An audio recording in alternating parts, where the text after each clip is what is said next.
Hello everyone, welcome to Brain Shocks. मेरा नाम रजत है और इस वीडियो सीरीज में हम कर रहे हैं गेट इंजीनियरिंग मैथ्स के previous year questions all branches. हर वीडियो में हम 5 क्वेश्चंस करते हैं। फिलहाल हमारा टॉपिक चल रहा है सिस्टम ऑफ लीनियर इक्वेशंस। तो फर्स्ट क्वेश्चन है इस वीडियो का, the solution of the system of equation. ठीक है, सोल्यूशन क्या है? सबसे पहले नॉर्मल हम इक्वेशंस बना लेते हैं। पहली इक्वेशन क्या होगी? 2x + 5y is equal to 2। 2x + 5y is equal to 2।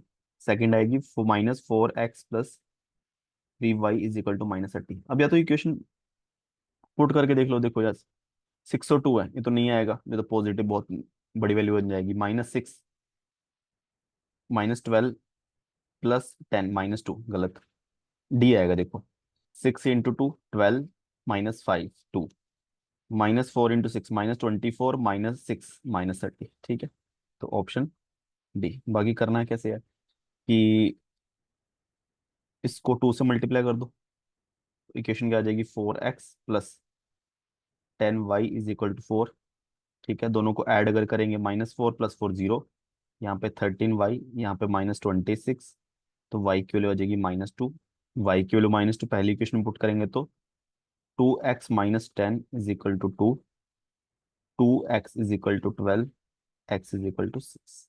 ठीक है, नेक्स्ट क्वेश्चन है, consider the following linear equation system is consistent if A B C satisfy the equation. Consistent यानी सोल्यूशन होना चाहिए, चाहे यूनिक है चाहे इनफाइनाइट है। ठीक है, तो उसके लिए रैंक ए और B, rank A, rank of A and rank of A B same आना चाहिए। ठीक है, 1 2 -3 ए, 2 3 3 बी, 5 9 -6 सी।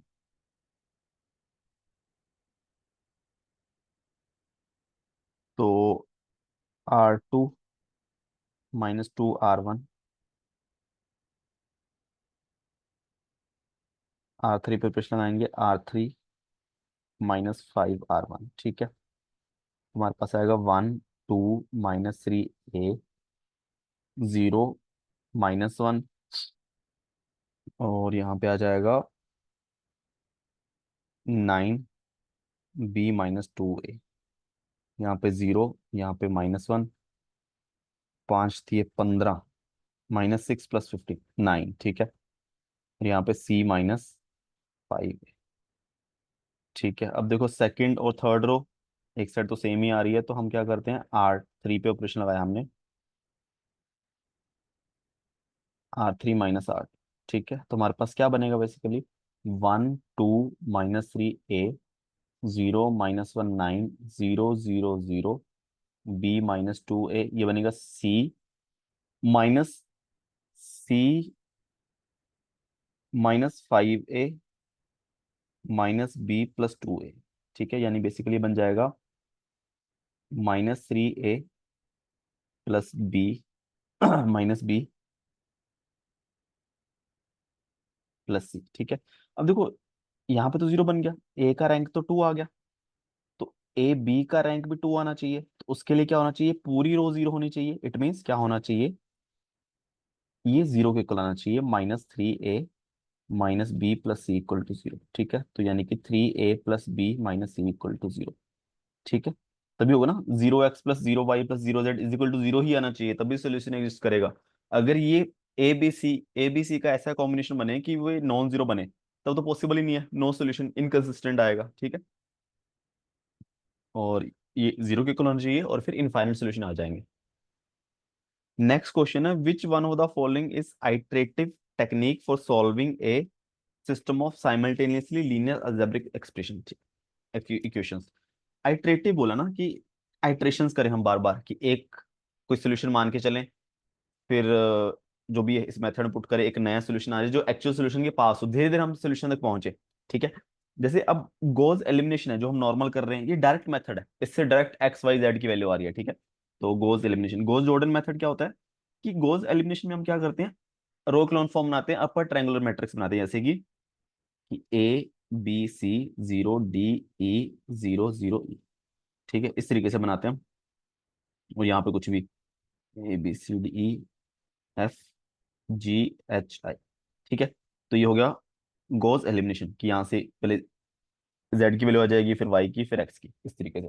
गॉस जॉर्डन क्या हो गया, फिर हम क्या करेंगे, यहाँ पे भी जीरोस बना देंगे, ठीक है। अब बी को डी से जीरो बना देंगे, सी को कैसे भी करके, ठीक है, इसकी हेल्प से जीरो बना देंगे, और यहाँ पे वन वन वन कर देंगे, ठीक है। तो बेसिकली क्या हो जाएगा, ऑप्शन बी में क्या आएगा, इसको फर्दर थोड़ा हम अगर सॉल्व कर दें, कि इस तरह से ऑपरेशन लगाएं कि सिर्फ आइडेंटिटी मैट्रिक्स बन जाए, जी एच आई, तो उससे डायरेक्ट सोल्यूशन आ जाएगा कि X is equal to G, Y is equal to H, Z is equal to I, इस तरीके से, ठीक है। ये गॉस जॉर्डन मेथड हो गया, ये भी डायरेक्ट मेथड है। डी जो है एलयू डीकम्पोजिशन, यानी A X is equal to B है, तो ए को हम एल इंटू यू में तोड़ लेंगे ना, लोअर और अपर ट्रायंगुलर ट्रायंगुलर मैट्रिक्स में, ठीक है। तो बी आ गया, यू एक्स जो होता है वो वाई के इक्वल, वाई नए वेरिएबल का सेट आ गया, ठीक है। ये कोई तीन नए अलग वेरिएबल थे, X one Y, X two X three, ये Y one Y two Y three, ठीक है। तो L Y is equal to B, तो क्या यहाँ से easily L lower triangular matrix है, तो वाई की जो वैल्यू आएगी Y one Y two Y three easily आ जाएगी, वो हम यहाँ पुट करेंगे, फिर एक्स की इजिली आ जाएगी, ठीक है। तो इसको आप देख सकते हो, इसका एक क्वेश्चन कर लोगे समझ आ जाएगा, ठीक है। तो ये डायरेक्ट मेथड है, इससे हमारे डायरेक्ट एक्स वाई जो भी हमारे वेरिएबल है वैल्यू निकल रही है, ठीक है। बट आइटरेटिव मेथड क्या है, गोस सिडल, ठीक है। ये बेसिकली न्यूमेरिकल मेथड वाले चैप्टर में आएगा, ठीक है। वो तो कुछ ब्रांचेस में हट चुका है, ठीक है, कुछ ब्रांचेस में है, ठीक है। इसमें क्या होता है कि सपोज करो हमारे पास इक्वेशन है A one X plus B one Y plus C one Z is equal to D one, ठीक है। तो अगर मैं पहली इक्वेशन से एक्स निकालूं, वो आएगा D one minus B one Y minus C one Z is equal to A one, ठीक है। सेकेंड इक्वेशन है A two X plus B two Y plus C two Z is equal to D two, ठीक है। Y कैसे आ जाएगा, D two minus A two X minus C two Z divided by B two. Third equation है A three X plus B three Y plus C three Z is equal to D three. यहाँ से Z की value कितनी आ जाएगी, D three minus A three X minus B three Y divide by C three, ठीक है। अब हमें इसमें डायरेक्ट सोल्यूशन नहीं पता, हम सपोज करो कि स्टार्ट हमने किया किसी भी पॉइंट से, कि एज्यूम कर लिया कि यही इसका सोल्यूशन है, ठीक है। तो हमने क्या किया, सबसे पहले ही इसमें y और z की वैल्यू पुट करी, 0,0, x की कुछ वैल्यू आ जाएगी d बाई ए वन, ठीक है। नेक्स्ट जब हम यहाँ पे वैल्यू पुट करेंगे x और z की, x की कौन सी वैल्यू पुट करेंगे, जो हमने यहाँ से निकाली है, इस तरीके से। z की वैल्यू तो वही जीरो इनिशियल वाली। फिर जब थर्ड इक्वेशन में z निकालना होगा, x और y की वही वैल्यू पुट करेंगे, ये वाली, तो यहाँ से z की वैल्यू आ जाएगी। फिर यहाँ पे वही z की कौन सी वैल्यू, जो यहाँ से निकाली है, y कौन सी वैल्यू यहाँ से निकाली है, इस तरीके से बार बार करते रहेंगे, तो धीरे धीरे धीरे एक्चुअल सोल्यूशन तक हम पहुंच जाएंगे। तो इसी को बोलते हैं आइटरेटिव टेक्निक, ठीक है, जो कि हम न्यूमेरिकल मेथड्स में करते हैं। जैसे न्यूटन रैप्सन मेथड में भी होता है कि हम रूट तक पहुंचते हैं, ठीक है। वो एक कोई हम वैल्यू मान के चलते हैं, फिर धीरे धीरे उसी फॉर्मूले पर अप्लाई करते रहते हैं, तो हम एक्चुअल रूट तक पहुंच जाते हैं, ठीक है। तो वो हो गया आइटरेटिव टेक्निक। नेक्स्ट क्वेश्चन है, set of simultaneously linear algebraic equations represented in A matrix form given below, the value of x three is, देखो हमें किसकी वैल्यू फाइंड करनी है, एक्स थ्री की।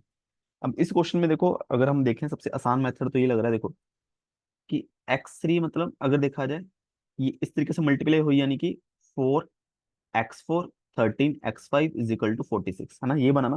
अब देखो तीन इक्वेशन, देखो एक पहली, एक थर्ड, एक फोर्थ, ठीक है। तो इसमें भी दो x4 x5 है, इसमें भी x4 x5 है, तो इन दोनों को यूज करके हम x4 x5 की वैल्यू निकाल सकते हैं। इसमें ओनली x3 x4 x5 है, तो वो हम यहाँ पे पुट कर देंगे, x3 की वैल्यू आ जाएगी, ठीक है। तो पहली इक्वेशन देखो क्या बनेगी, 4x4 plus 13 x5 is equal to 46, ठीक है। This into this is equal to this, ठीक है। फिर fourth, 4x4 plus 5x5 is equal to 30, यानी कि this into this is equal to this, ठीक है। तो यहां से अगर मैं पहली इक्वेशन से सेकंड माइनस कर दूं, तो 8x5 is equal to 16, x5 की वैल्यू आ जाएगी 2, वो मैं यहाँ पे पुट करूंगा। 4x4 प्लस तेरह दोनों 26 is equal to 46, 4x4 is equal to 20, x4 is equal to 5, ठीक है, ये दोनों वैल्यूज आ गई। अब हम थर्ड इक्वेशन से सीधा x3 की वैल्यू निकाल सकते हैं। अच्छा एक चीज, हाँ x4 है ना ये तो। ठीक है, तो ये आ गया दिस इंटू दिस, तो ये बेसिकली आ जाएगा 2x3 plus 5x4 plus 3x5 is equal to 61। 2x3 plus 5x4 यानी कि 25 प्लस 3x5 यानी 61, ये 31 आएगा।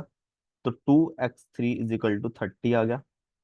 यहाँ से x3 की वैल्यू आ गई 50। ठीक है, ऑप्शन तो है नहीं, आंसर आ गया 15। ठीक है, तो इस तरीके से कर सकते हो। उसमें जरूरत नहीं है कि हम पूरा सॉल्व करें, ठीक है, पूरा भी अगर सॉल्व करना है आपको, ठीक है, अगर रो इक्लोन फॉर्म बना के करना है, सबसे पहले तो हम क्या करते हैं, इसको ऊपर ले जाते हैं सबसे ज्यादा।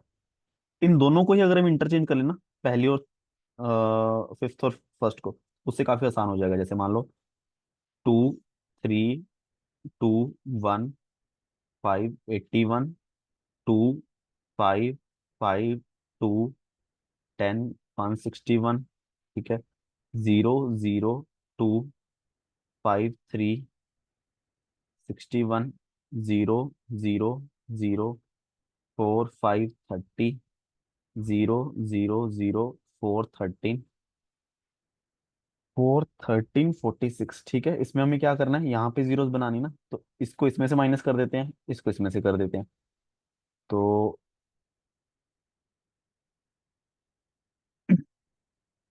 क्या बनेगा, मैंने R2 में से R1 माइनस कर दिया,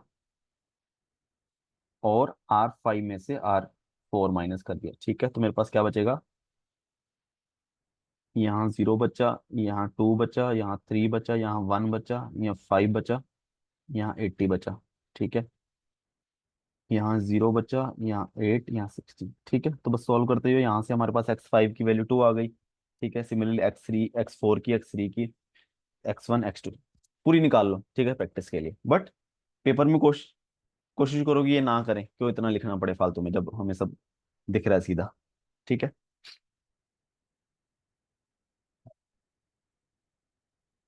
लास्ट क्वेश्चन इस वीडियो का, number of solutions of the simultaneously algebraic equations y is equal to 3x plus 3, y is equal to 3x plus 5। Simple सी बात है, देखो दोनों y को सेम रख देते हैं, कि 3x plus 3 is equal to 3x plus 5। 3x cut गया, तो 3 इक्वल टू 5, ये तो पॉसिबल नहीं है, तो इसका मतलब कोई सोल्यूशन एग्जिस्ट करेगा ही नहीं। ठीक है, जीरो सोल्यूशन। और ये वैसे भी पैरेलल लाइंस बनेगी ना, y is equal to 3x, x की वैल्यू 0 है तो y की वैल्यू 3, ये कुछ ऐसी लाइंस बन जाएंगी पैरेलल। ठीक है, नो सोल्यूशन। तो इसी के साथ 5 क्वेश्चन हमारे खत्म होते हैं इस वीडियो के। किसी भी क्वेश्चन में डाउट हो नीचे कमेंट कर सकते हो, और वीडियो से कुछ सीखा हो प्लीज वीडियो को लाइक करना, चैनल को सब्सक्राइब कर देना। Thank you so much.